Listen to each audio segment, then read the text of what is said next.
caso Cipriano Martos, vida y muerte de un militante antifranquista. En primer lugar, daros las gracias a todos por asistir y también dar las gracias a Traficantes de Sueños por habernos tenido el local, ¿no?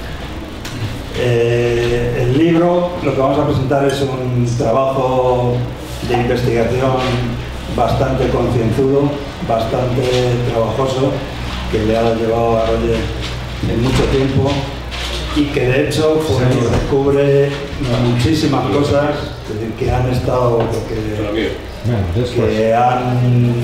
ocultas durante mucho tiempo, y nos descubre cosas que ni siquiera muchas veces los militantes del partido en el que militaba Cipriano Martos pues conocíamos en detalle, ¿no? La vida y la lucha en la clandestinidad pues hace que pase estas cosas. Bueno, Cipriano Martos nació en 1942 en Loja, un pueblo de Granada. Marchó en busca de trabajo, emigró a Morón de la Frontera, a Teruel, a Sabadell, a Terrassa y a Reus. Fue jornalero, minero, obrero del textil y por último obrero de la construcción. Muchas de las cosas que yo voy a contar están sacadas precisamente del libro y es gracias a la investigación de Roger, ¿no? A punto de cumplir 31 años fue detenido por la Guardia Civil y en estos días también fueron detenidos algunos camaradas suyos: Pascual Carrilero, Rafael Falcón, Joaquín López, María Teresa Feliu, Joan Miró, Ignacio Camicer, Joaquín Masdeu y Joan Domingo. Estaban acusados de pertenecer al FRAP. Las acusaciones en un principio fueron por realizar unas grandes pintadas: ni Franco ni Rey, ni Yanquis, República Popular y Federativa, FRAP, y de un reparto de propaganda en la ciudad de Igualada.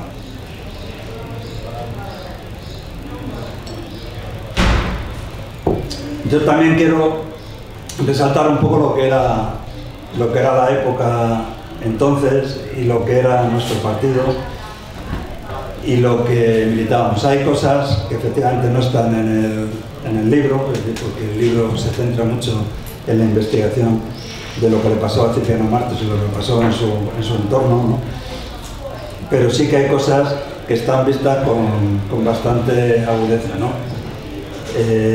Roger habla de que nosotros en aquella época, como casi todos los partidos, los pequeños partidos, nos sentíamos ungidos por la historia. Creíamos disponer en exclusiva de la hoja de ruta, entonces no hablábamos de hoja de ruta, pero sí que estábamos convencidos de un camino hacia la victoria.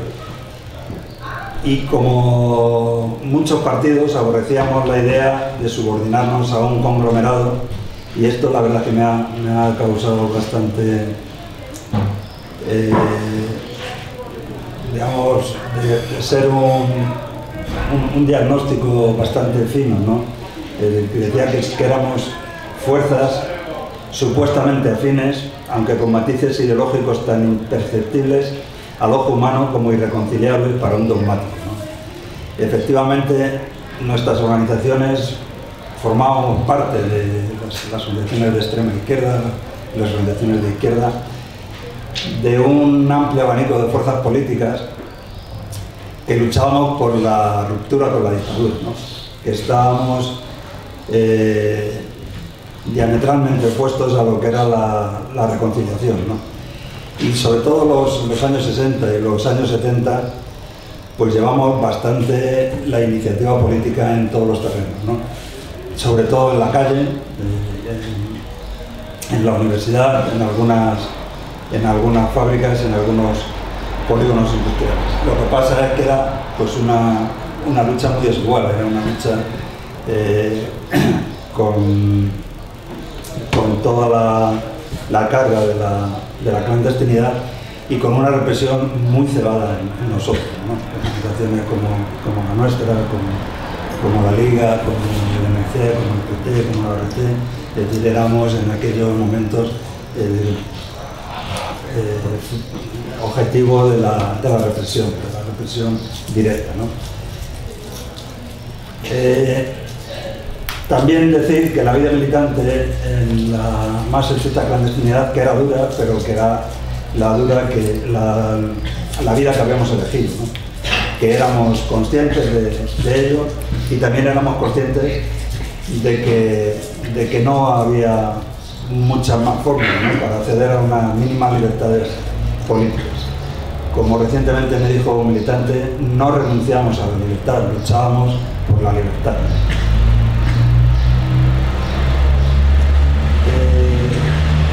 Incluso, bueno, en el libro encontraréis pues hechos bastante representativos un poco de lo que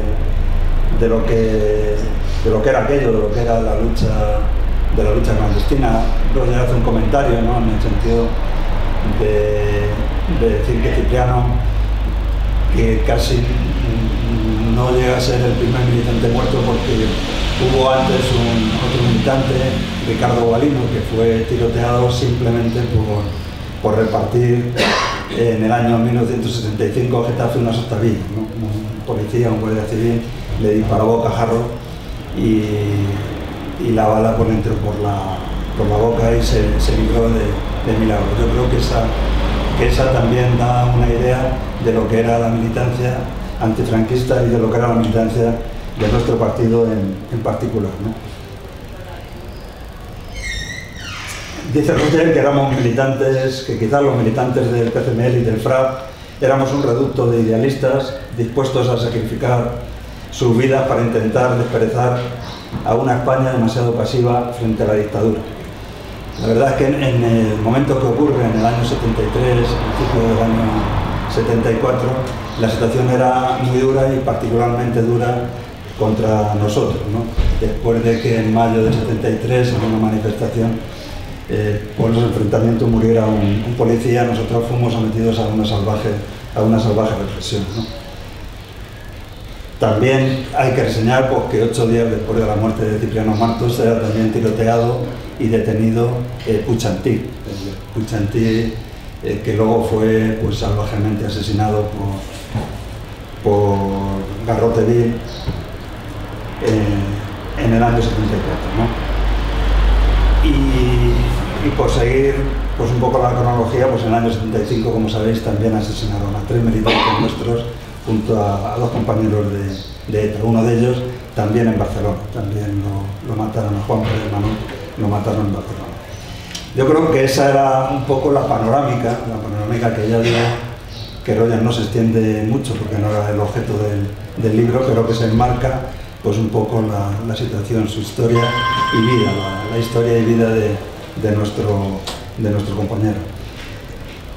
Muchos de los que estáis aquí, incluso hay compañeros como Juan que conocieron directamente a Cipriano, y la mayoría de los que estáis aquí pues podéis un poco dar fe de lo que era aquello, ¿no? De lo que era la situación en que vivíamos, ¿no? Y la verdad es que bueno, pues ahora, 42 años después, pues se ve que no pudimos ganar, o sea, que no ganamos, pero también eran momentos en los que un pueblo como el pueblo vietnamita pues echó al ejército americano, ¿no? O sea, que desde ahora pues se ven un poco las cosas como muy fáciles, ¿no? Como que todo era fácil, que todo era sencillo, que todo era previsible. Y la verdad es que en aquella época no había nada previsible. La represión era feroz, y buscaba pues lo que buscaba desarticular o desarmar a las fuerzas más rupturistas contra la dictadura, ¿no? Yo creo que luego leeréis el libro, conoceréis, pero creo que merece la pena porque han sido tantos años de silencio que volvamos a reflejar lo que fue la salvaje detención y los interrogatorios, ¿no? De Cipriano. Tras 2 días de intensos interrogatorios y salvajes torturas en el cuartel de la Guardia Civil, lo cierto es que el 27 de agosto de 1973 los guardias civiles que estaban interrogando y torturando a Cipriano le obligaron a ingerir ácido sulfúrico.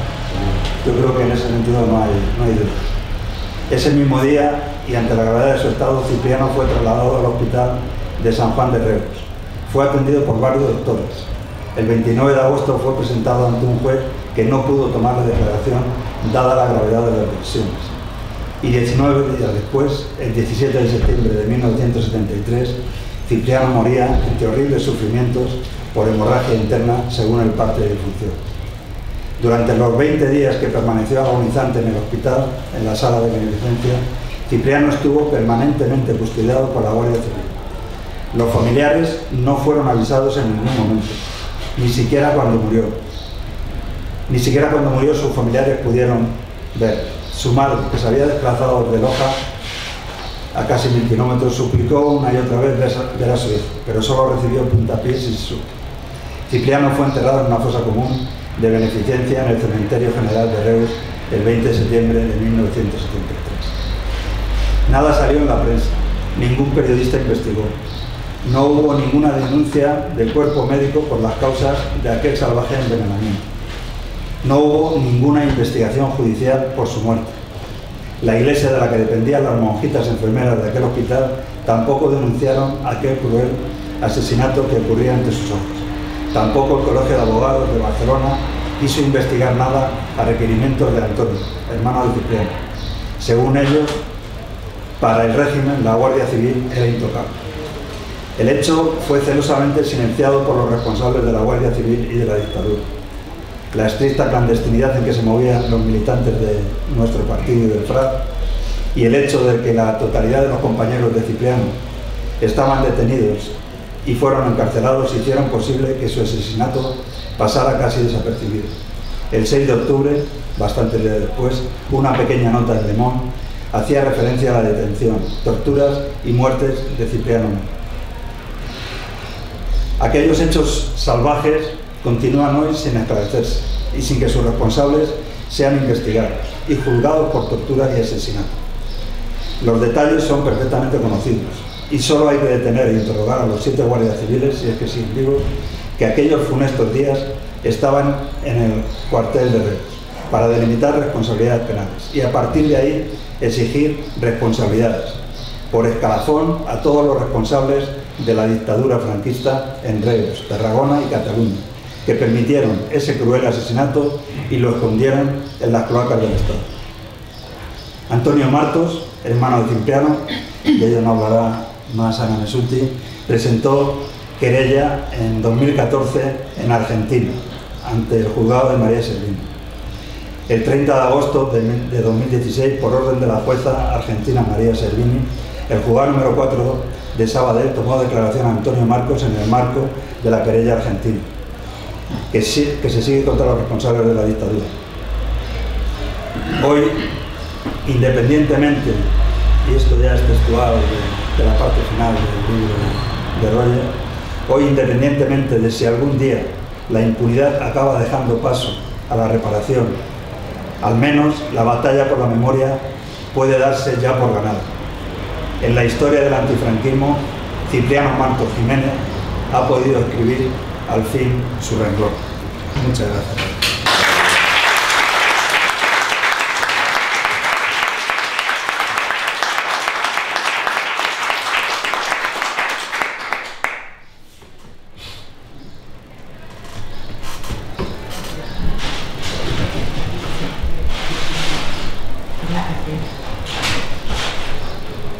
Hola, buenos días a todos. ¿Se oye bien? Para mí es muy emocionante estar aquí con ustedes, conmemorando un caso que es realmente uno de los más dolorosos que nos ha tocado en la querella. Todos han sido, todos son dolorosos, pero siempre hay algo que golpea más, ¿no? En este caso, la agonía de Cipriano, el olvido, todo lo que significa y ya descrito también para el mayoral. Aclaro, no fui yo la única, siempre aclaro que presentó la querella, éramos un equipo de abogados, somos un equipo de abogados con algunas bajas, desgraciadamente, entre ellas Carlos Slepoy, nada menos, y David Baigum. Pero somos un equipo de abogados, que estamos todavía con el caso de Cipriano Marcos.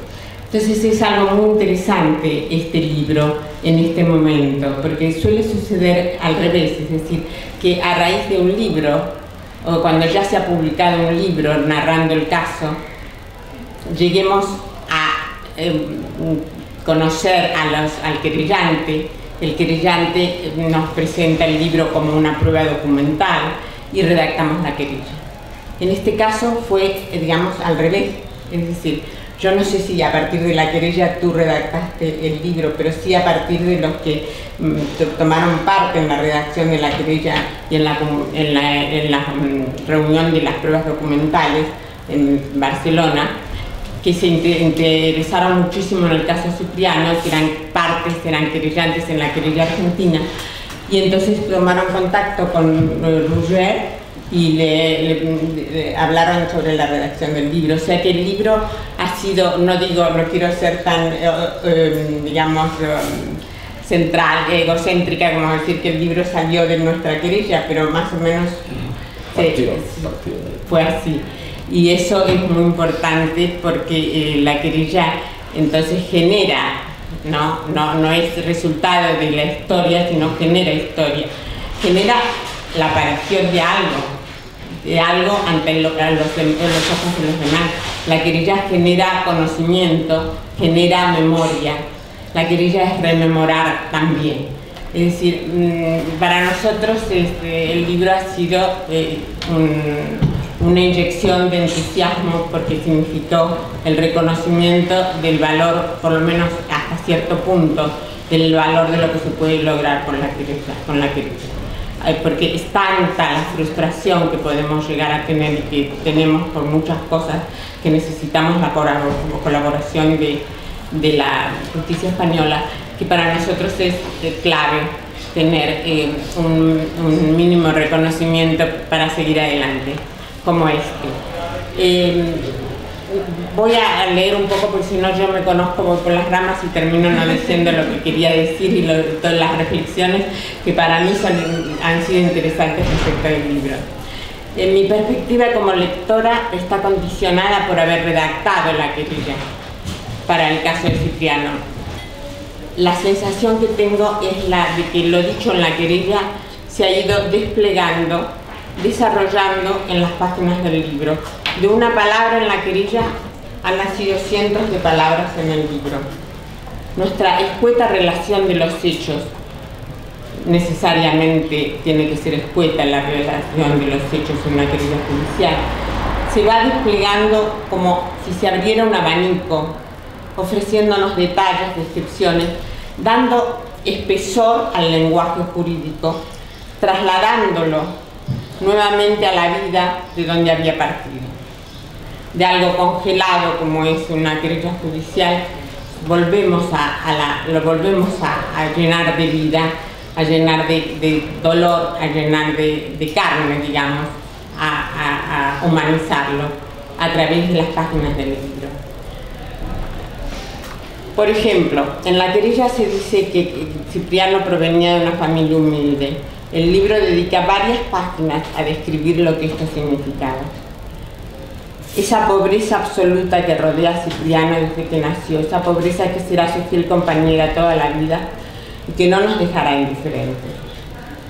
Eso que nosotros decimos provenía de una familia humilde, está desarrollado en muchas páginas, está presente esa pobreza y toda la personalidad que se ha forjado de Cipriano en esa pobreza. Si se nombra algún testimonio, lo que en la querella es un nombre, en el libro adquiere las dimensiones de una persona, de un compañero, de una vida. Algo similar ocurre con los imputados. Lo que en la querella es solo un nombre, en el libro es tal o cual persona que ha hecho o dejado de hacer tal cosa. Es decir, tenemos mucho más. Cada vez que leemos, complementamos, tenemos que adjuntar el libro. Yo creo que ya le hemos adjuntado el expediente. Me referiré concretamente al libro para luego volver al cotejo entre el escrito judicial, que son los exhortos, y el libro de Roger. Yo digo libro porque no puedo decir, no es un ensayo, no es un libro de historia, concretamente sería un libro de historia, pero lo que sí sé es que no es un libro de ficción. Es decir, es una obra literaria, porque yo creo que tiene un gran valor literario, pero no es un libro de ficción y no entromete para llenar laguna la ficción o la imaginación. Él nunca lo que nos dice son hipótesis. Habrá ocurrido esto así, habrá ocurrido esto así. Pero para nosotros eso es muy importante, porque no nos confunde y nos ayuda permanentemente. Una clave para mí de este libro es el dolor que le produce, yo creo que ha sido un motor, ¿no?, para tu trabajo, el silencio en que se ha asumido el caso de Cipriano Martos. El silencio, el olvido, no podemos decir abandono, porque no es que lo haya abandonado a sus compañeros. En realidad sus compañeros incluso habían hecho un monumento, pero evidentemente siempre prevalece, en estos casos, prevalece el olvido. Voy a leer esto que en realidad está al final del libro, pero no contarles el final, ya lo saben, la muerte, sino contarles algo que es para mí el motor que ha empujado a Roger. En un extremo de la plaza, ahora llamada Plaza de la Val d'Aran, se mantiene en pie, habla del monumento que hicieron para Cipriano, esa insípida estructura rectangular, lo que hicieron en Sabadell, ¿no?, en la ciudad de Sabadell, formada por 13 capas de ladrillos pintarrajeados y una sencilla cubierta de mortero sin pulir, a la que costaría arrancarle el muslo. La placa con el nombre de Cipriano se extravió hace años. Si uno no conoce su origen, le es imposible adivinar a quién está dedicado el monumento.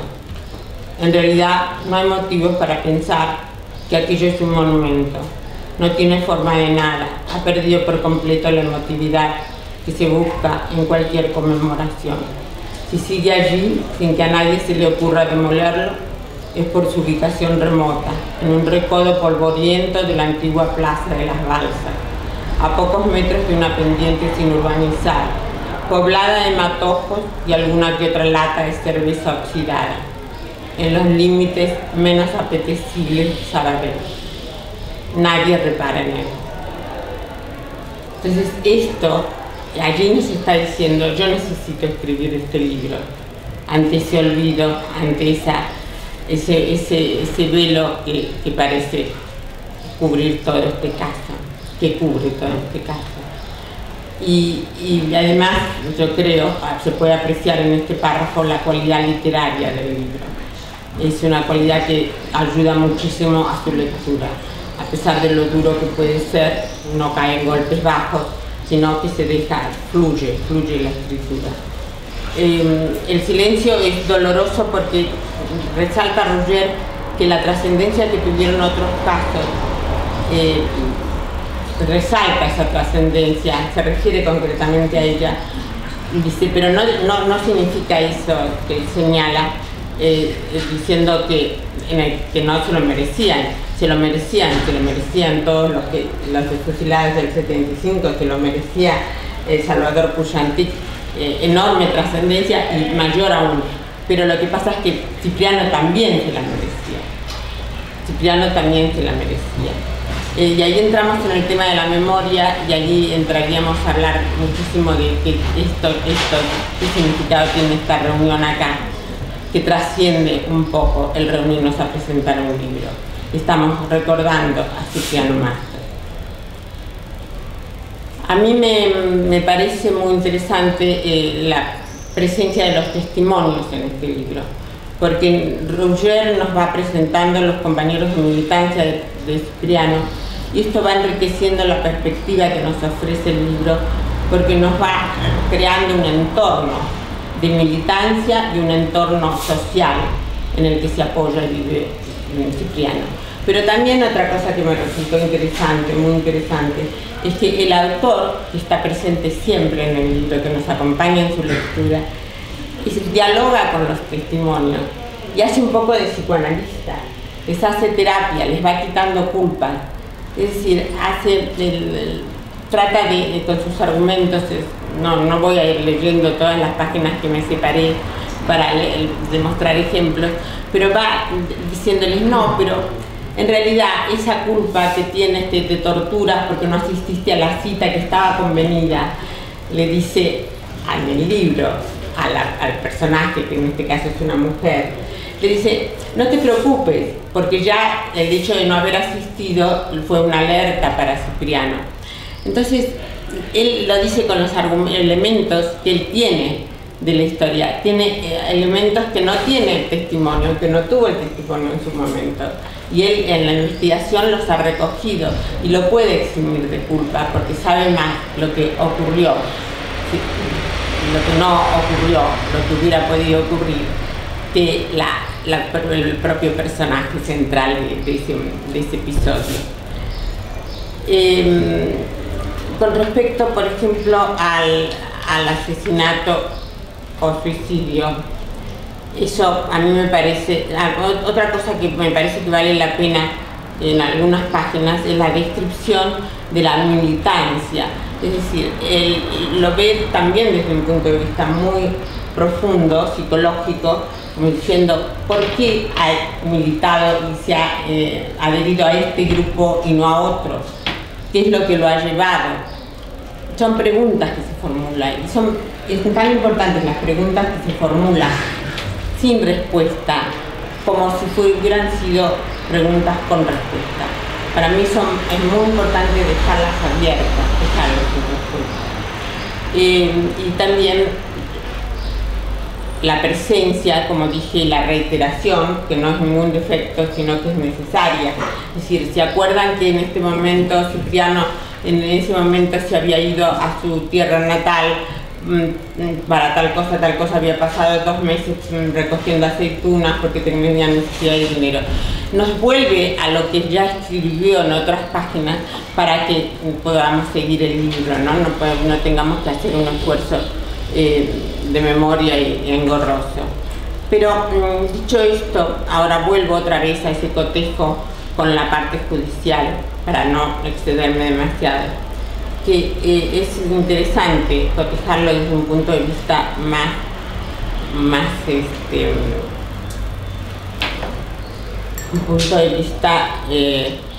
profundo en el sentido de que no solamente es superficial el lenguaje como está tan escueto y en el otro desarrollado, sino en un caso como vamos a ver que la fecha de nacimiento, por ejemplo, de Cipriano Martos, para nosotros es el 9 de diciembre. No tenemos duda de que es el 9 de diciembre. No aparece la duda, seguramente tendremos la duda, pero nosotros nos atenemos a la partida de nacimiento. La verdad judicial es una verdad documental.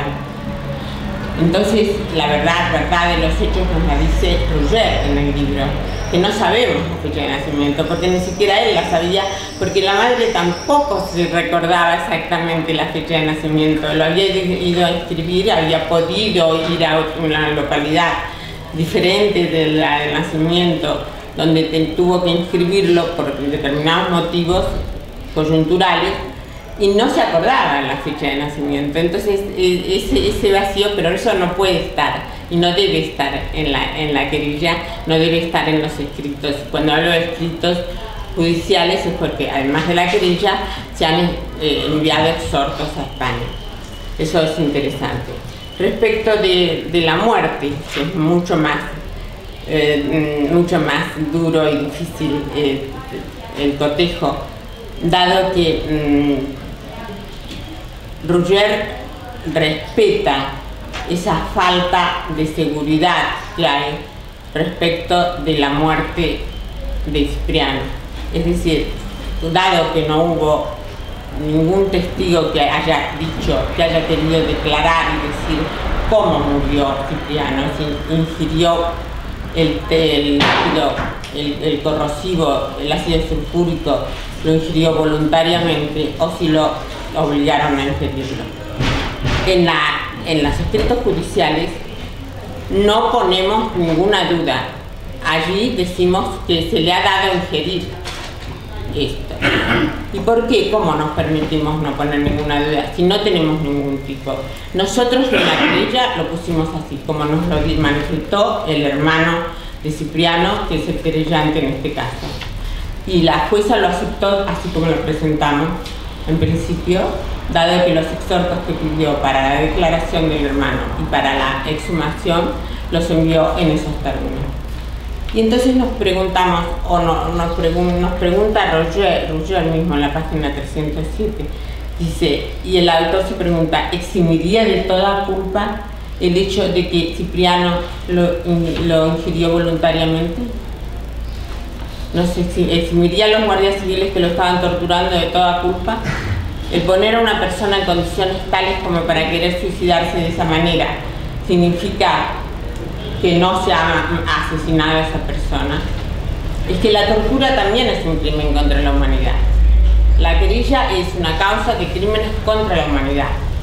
No hay los crímenes que entran en la querella, cuando la querella es aceptada, es porque se reconoce a priori, salvo prueba en contrario, luego, de que se trata de un crimen contra la humanidad. Entonces, no nos importa tanto que haya sido voluntario, porque hasta qué punto se puede decir que existe la voluntad, que el acto es voluntario cuando se está sufriendo la tortura. Por eso esa divergencia es muy importante señalar. Pero sin embargo me parece correcto que en el libro dejes esa duda abierta, pero que además te preguntes, ¿eximiría de toda culpa? Porque en ese caso hay una razón.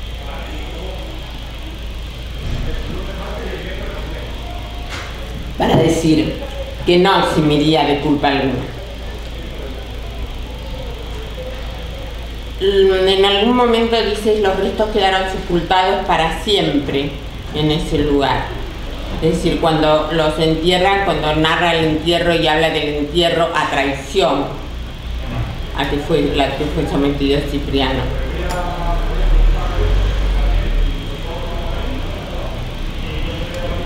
El hecho de que estemos mandando exhortos para la exhumación es que deseamos que no estén en esa fosa común para siempre.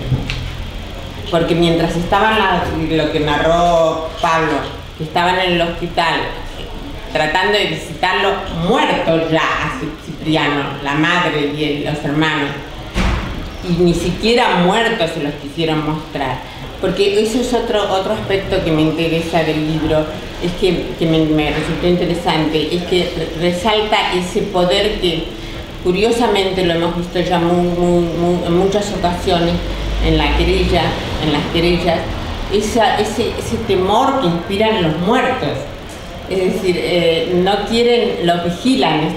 Cipriano está vigilado por 2 guardias civiles varios días después de muerto. Sí, sabemos que será por la posibilidad de que otros se acerquen, pero también es porque hay algo en ese muerto que no, ese valor que tiene el muerto, que hay que dejarlo vigilado. Tanto es así que la responsabilidad, y eso lo hace notar Roger, la responsabilidad penal de Cipriano queda extinguida meses después de muerto. O sea que durante mucho tiempo ha continuado a ser responsable penalmente. Esa dicotomía con el tiempo, ¿no?, que se juegan con el tiempo, con la vida, con la muerte y con los muertos, y con esa negación de la digna inhumación. Se han mandado 2 exhortos. El primero, que llega al juzgado de instrucción número 4 de Reus, se devuelve, 3 exhortos, porque hay uno que sí fue cumplimentado, que era para la declaración de Antonio, que se le tomó declaración a fines del año pasado. Pero los de la inhumación se devuelven sin diligenciar. no se aprecia lo que dice la respuesta a ese primer exhorto, que es una respuesta que se repite en tantos otros exhortos que hemos mandado para otros casos. Dice: no se aprecia relación alguna entre el auto judicial y la narración de los hechos. No se cumple con el artículo 40 del tratado bilateral entre Argentina y España. Es decir, ellos están incumpliendo el tratado, no diligenciando el exhorto, pero nos acusan a nosotros de no cumplir con la forma que exige el tratado. Entonces, no se aprecia relación alguna entre lo que pide la jueza y el auto judicial y la narración de los hechos. Pero, ¿qué significa esto, no? ¿Qué significa? Significa no entender, negarse a entender lo que significa la causa argentina. Todos los exhortos comienzan con el principio de la causa, que la causa es una causa monumental, porque es una causa con una querella madre a la que se van añadiendo otras querellas, pero ninguna como crimen individual. Todas forman parte de ese contexto de crímenes contra la humanidad. Entonces, cuando lo ven, ellos abren y ven que comienza el exhorto diciendo que el 14 de abril de 2010 se presenta la querella Darío Rivas y fulano de tal y tales asociaciones y pasa tal cosa, ¿verdad? Y hablan de toda una cantidad de casos que se presentaron muy al principio, y solo al final se habla sucintamente del caso de Cipriano Marco y se pide concretamente la exhumación. Esa forma ellos no la aceptan, no leen tal como lo hacemos nosotros. Porque ¿qué pasa? Si ellos aceptaran eso, significaría que ellos aceptan que son crímenes contra la humanidad, que forman parte de una sola causa, que no se pueden tratar como delitos aislados, que no son prescriptibles como los delitos aislados, que no pueden someterse a ninguna ley de amnistía porque son crímenes internacionales, son crímenes de lesa humanidad y crímenes internacionales. Entonces acá vemos esa diferencia enorme que hay en este rechazo de los exhortos. Se ve también un punto que es clave para comprender la diferencia entre el derecho que se aplica en España a los crímenes, que se aplica, que se lleva a no considerar los crímenes porque todos ya pasaron, ya prescribieron, y lo que nosotros estamos haciendo, que es recuperar todos esos casos independientemente del tiempo, porque forman parte del mismo contexto de crímenes de lesa humanidad cometidos durante el franquismo. Entonces esto, yo creo que es interesante, porque es una especie de continuación del libro lo que les estoy contando. Sabemos que el segundo exhorto que mandamos llegó a Reus en estos últimos meses, y que ya lo han devuelto. No sé si lo han devuelto con las mismas razones, pero sabemos que ya lo han devuelto. Parecería entonces que, tal cual como lo habla aquí Cipriano, Roger, nosotros nos queda ahora seguir con la lucha, porque considera que gracias a la querella argentina se ha ganado la batalla por la memoria, y eso nos llena de orgullo, pero sabemos muy bien cuán insuficiente es ganar la batalla de la memoria, cuán necesario es que vayamos más allá, que es luchar contra la impunidad, que es encontrar algún responsable, que alguien responda por lo que le sucedió a Cipriano. Me parece que es muy importante leer algo del libro para terminar, que es cómo describe la muerte de Cipriano, la enorme carga emotiva del escenario de muerte.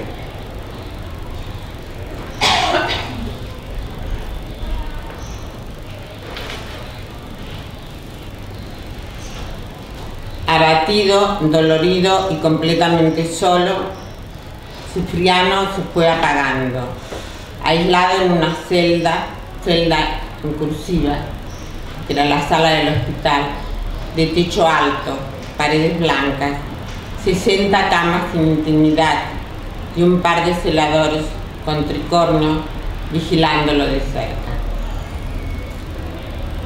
Esta es la muerte de Cipriano Martos. Muchas gracias.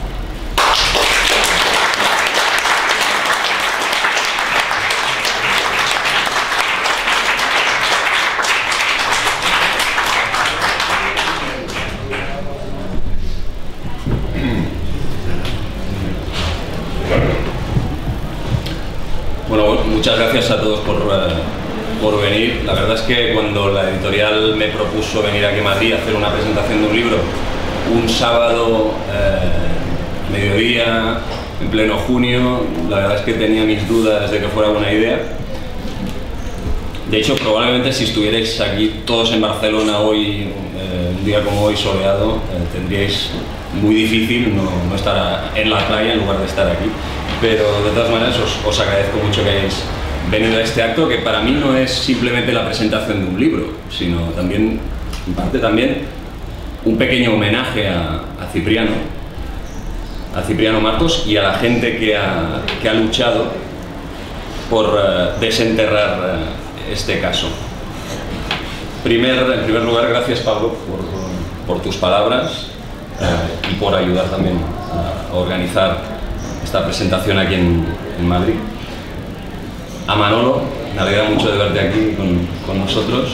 Manolo ha sido, aparte de un amigo, una de las personas que ha batallado para que precisamente el nombre de Cipriano salga del olvido, y nos alegramos. Yo me alegro especialmente de verte aquí y de ver que poco a poco vas recobrando la plena forma. Muchísimas gracias, Ana, por haber dicho que sí a hacer esta intervención, por hacer tanto esfuerzo, gastar tantas energías y tu tiempo en sacar adelante la querella argentina, que, como tú bien decías, es el punto de partida del libro. Yo, como se explica en el texto, yo conocía la historia de Cipriano desde aproximadamente 2002, cuando empiezo a interesarme por el PCML y el FRA. Pero claro, sabía lo mínimo, las pinceladas básicas que sabíamos básicamente todos aquellos pocos que habíamos oído hablar del caso Cipriano Martos, ¿no? Gracias a la querella todo esto se ha podido ir recuperando y estamos en ello. En cuanto a reparación, gracias a la librería Traficantes de Sueños por acogernos, y a la editorial, que realmente ha sido un verdadero lujo contar con ellos y que hayan apostado precisamente por esta historia. Una historia con la que estoy seguro, porque muchos os conozco, de los que estáis aquí en esta sala, unos cuantos de vosotros estáis más o menos familiarizados, pero que no deja de ser una historia que continúa siendo, por desgracia, y esperemos que deje de ser, uno de los casos más atroces y más desconocidos perpetrado por la dictadura en su etapa final. Está claro que víctimas del franquismo pues hay muchas, ¿no?, desgraciadamente, pero para mí diría que 3 elementos que hacen del caso Cipriano Martos un caso especialmente impactante. Primero, la crueldad, la monstruosidad de lo que se produjo, de lo que ocurrió aquellos días de finales de verano de 1973 en Reus, y que básicamente lo han comentado Pablo y Ana, y a lo largo del libro podréis llegar a ser conscientes de esa barbaridad. En segundo lugar, la aspereza no solo de esos días finales de agonía de Cipriano, sino la aspereza que rodea en realidad toda la vida de Cipriano Martos. Desde su mismo nacimiento, desde el mismo día en que nació y que quedó en el olvido. Ningún familiar era capaz de recordar cuál había sido la fecha de su nacimiento, porque había nacido en una familia de campesinos muy pobres de la Granada rural, en plena posguerra. Él nació en el 42, en plena posguerra, criado en un contexto de absoluta miseria y de analfabetismo. Pero es que lo tuvo también difícil cuando emigró. Él se marchó de Huetortájar, de Loja, de su lugar de origen en Granada, y emigró a Cataluña en el 69 y fue a parar a un suburbio insalubre del extrarradio barcelonés, en el cual, pues bueno, empezó a militar, inició su militancia clandestina ahí,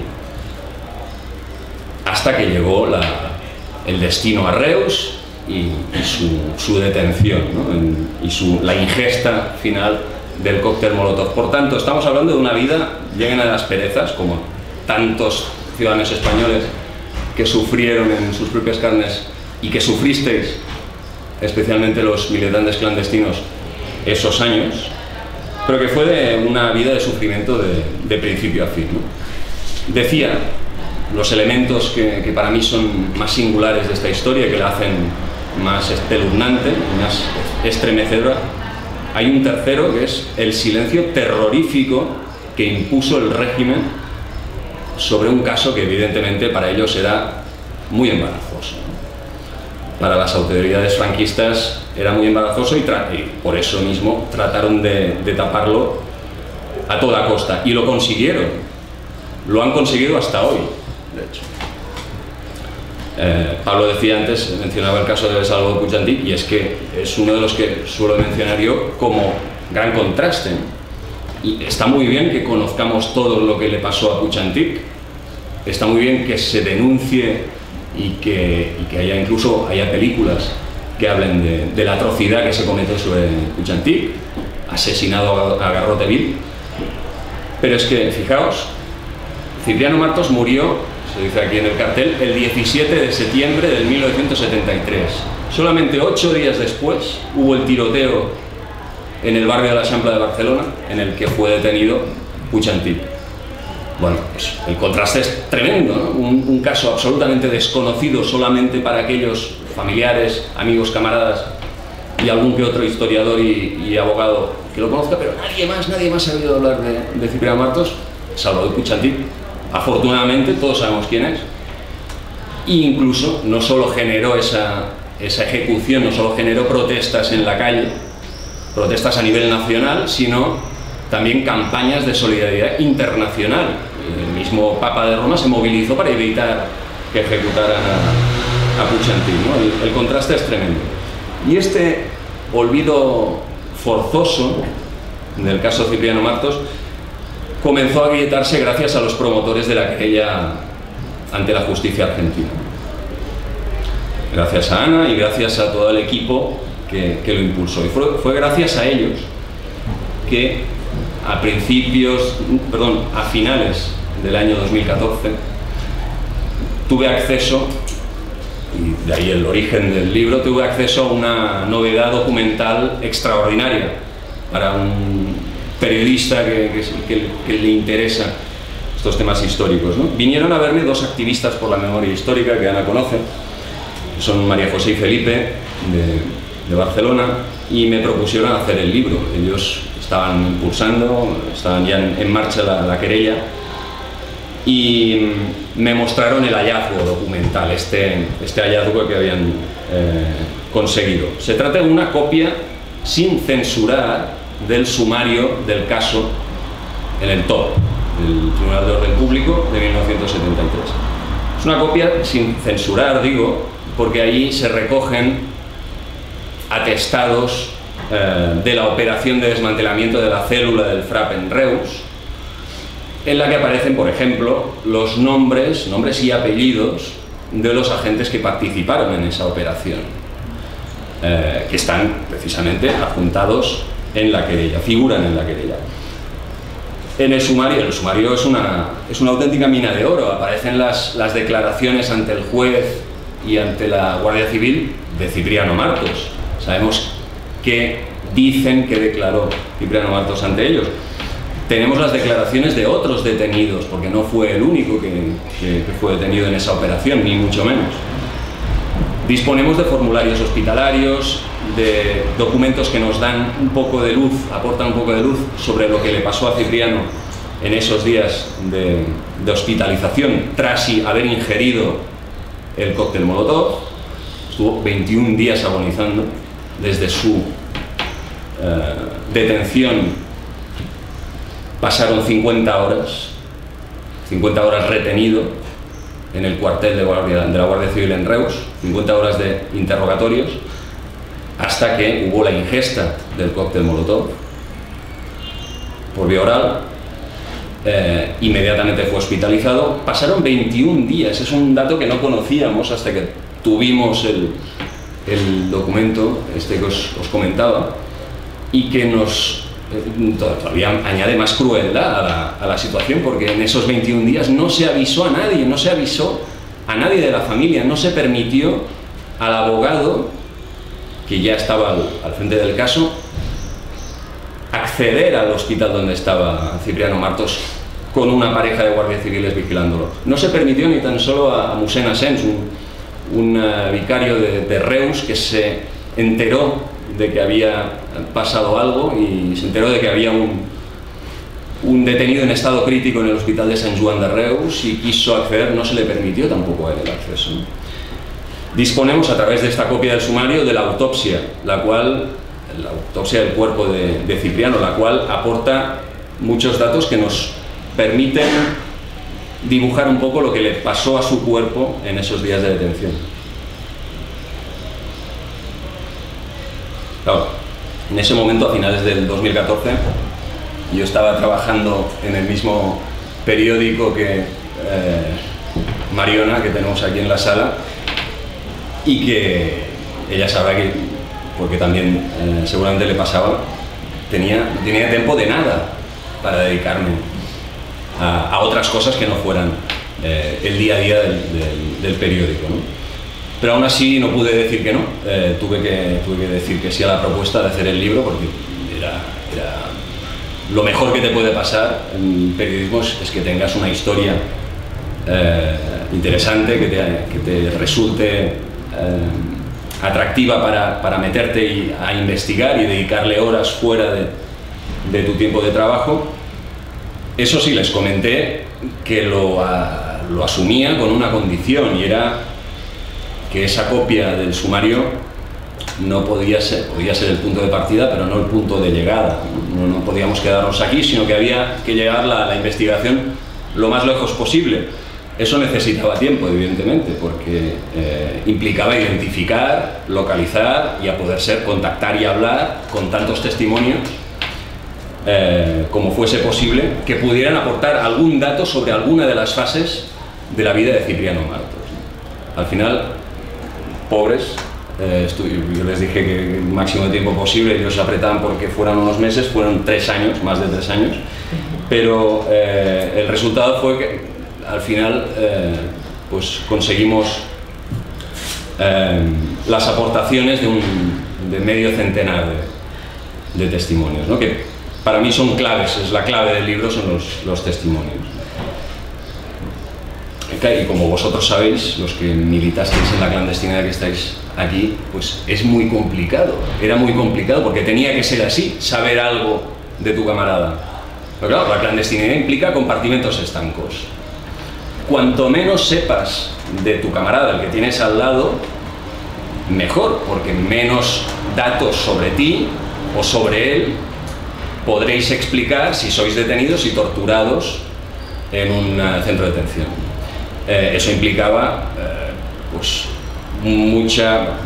estas medidas de seguridad, mucha opacidad, la máxima posible, para preservar y salvaguardar la seguridad de la organización. Pero claro, para un investigador 40 y pico años después es muy complicado recomponer toda esta historia, porque cada militante que quizá compartió vida clandestina con Cipriano Martos sabe justo aquello que vio y compartió con Cipriano en ese momento, pero seguramente no sabía nada más de él ni antes ni después, incluso ni durante, porque se repartían las tareas, ¿no? Y así tenía que ser.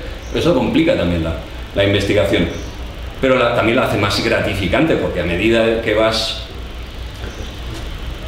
obteniendo esas piezas del rompecabezas y vas encajándolas, pues la historia va cobrando sentido. Está claro que la clave del libro, lo que justificaría por sí solo la investigación, es esclarecer si lo de Cipriano fue un asesinato o un suicidio. Es decir, intentar aportar pruebas suficientes para zanjar esta cuestión. Lo que pasa es que a medida que iba encontrando estos testimonios y me iban contando su fragmento de historia, me fui dando cuenta de que para comprender la tragedia final, esa tragedia que eso nos sobreviene en Reus, había que responder no a esa, sino a muchas más preguntas, a muchos más interrogantes sobre Cipriano, empezando por el principio, no por el final, Reus, sino por el principio. Y empezando por responder preguntas tan simples y directas como ¿quién era Cipriano Martos? ¿Quién fue Cipriano Martos? ¿En qué contexto había nacido y se había criado en aquel pueblecito de origen de la Granada rural de los años 40? ¿Cuándo y por qué había emigrado? ¿Y por qué a Sabadell? Concretamente a Sabadell, a la ciudad de Sabadell. ¿Cómo se politizó?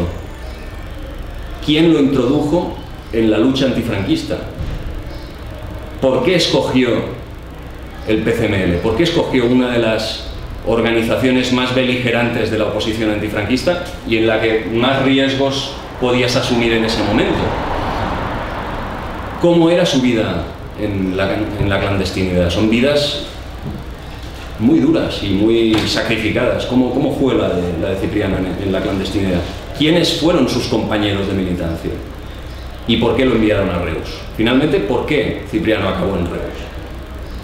¿Cómo fue detenido? ¿En qué circunstancias? ¿Falló algo? ¿Hubo alguna traición? ¿Alguien lo traicionó? ¿Qué les ocurrió a sus compañeros de célula? Él fue detenido, sabemos cómo acabó, pero más allá de él, ¿qué les pasó a los demás? Es evidente que no actuaba solo. Y así sucesivamente hasta llegar a la pregunta clave del asesinato o suicidio. El libro, bueno, intenta ir dando respuestas a estas cuestiones. Como dice Ana, y aquí sí que soy muy estricto, no hay ficción, es decir, cuando no hay una respuesta clara a una de las preguntas, no hay ficción para llenar el vacío, sino que en todo caso, como mucho, hay conjeturas que pueden ser más o menos verosímiles, pero que no dan respuesta taxativa. Pero gracias al medio centenar de testimonios que van aportando todos estos datos, que por tanto son ellos los verdaderos artífices de esta reconstrucción, pues se van solventando algunos de los secretos que han rodeado el caso. Bueno, pero finalmente, ¿qué podemos decir del aparente gran dilema del asesinato o suicidio? ¿No fue un asesinato como hubo otros, muchos otros, a lo largo de los años de la dictadura? ¿O fue un suicidio, como decía la versión oficiosa que se hizo circular en esos momentos? Claro, versión oficial no hubo, era un caso tapado, secreto. Por tanto, no había ni comunicado oficial diciendo que tal detenido, nombre Cipriano Martos, ha muerto por circunstancias X. No hubo tal comunicado oficial por parte del gobierno franquista. No se informó sobre ni lo que había sucedido antes, ni durante la operación, ni después. Y cuando hubo el juicio a los camaradas de Cipriano, que sí habían sido detenidos y fueron juzgados, Cipriano había desaparecido de cualquier... No había ninguna mención, no hubo ninguna mención a él en toda la sentencia. Pero sí había una versión oficiosa que decía, bueno, Cipriano se hizo circular y se hizo correr, que Cipriano En el transcurso del interrogatorio, que por cierto marchaba con toda normalidad y sin sobresaltos, Cipriano incluso colaboraba, decía la versión esta oficiosa, estaba colaborando con los interrogadores. En el transcurso de esas horas hubo un despiste, un momento que los agentes se despistaron, al parecer, se salieron del despacho de interrogatorio, y fue entonces cuando Cipriano cogió un frasco de ácido sulfúrico y se lo bebió, voluntariamente, para suicidarse. Claro, Cipriano Martos, tras ser detenido el 25 de agosto del 73, bueno, son años complicados, da que pensar que difícilmente fue una ingesta voluntaria del ácido sulfúrico, y da que pensar, es obvio, que según de todos los que estamos aquí, no tenemos dudas de que fue forzado a tragarlo, pero en el fondo, como decía Ana, es un dilema trampa. Es que hay otra cuestión más relevante. Incluso imaginando, suponiendo que Cipriano cogió el frasco y se lo bebió espontáneamente, lo hizo porque evidentemente estaba viviendo una situación, digamos, horrorosa. Por lo tanto, es cierto que durante esas 50 horas de detención e interrogatorios fue tratado Cipriano Martos con total corrección y respeto. Lo digo literal, fue tratado con total respeto, como decía esa versión oficiosa, o bien fue, por el contrario, víctima de abusos y malos tratos brutales. Todos podemos suponer que Cipriano fue torturado salvajemente hasta morir, pero ¿podemos ir más allá de esas suposiciones? ¿Podemos demostrarlo? ¿Hay alguna manera de probar que no fue así, que fue torturado hasta morir? Pues bueno, yo creo que gracias a estos testimonios que coincidieron con Cipriano Martos en Reus aquellos días, y que encontraréis en el libro, hoy tenemos razones más que sobradas para afirmar que esos días de finales de verano de 1973, en el cuartel de la Guardia Civil de Reus, se vivió un auténtico infierno. Un auténtico infierno. Una pesadilla de detenciones, arbitrariedades y violencia,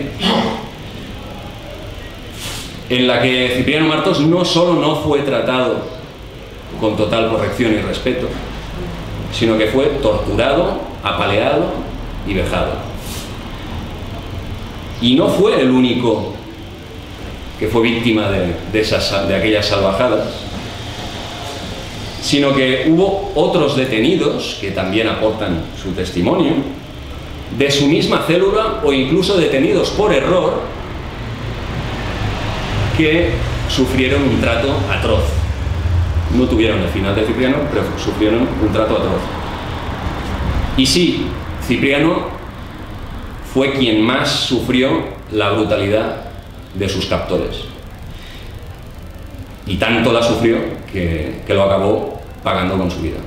Muchas gracias.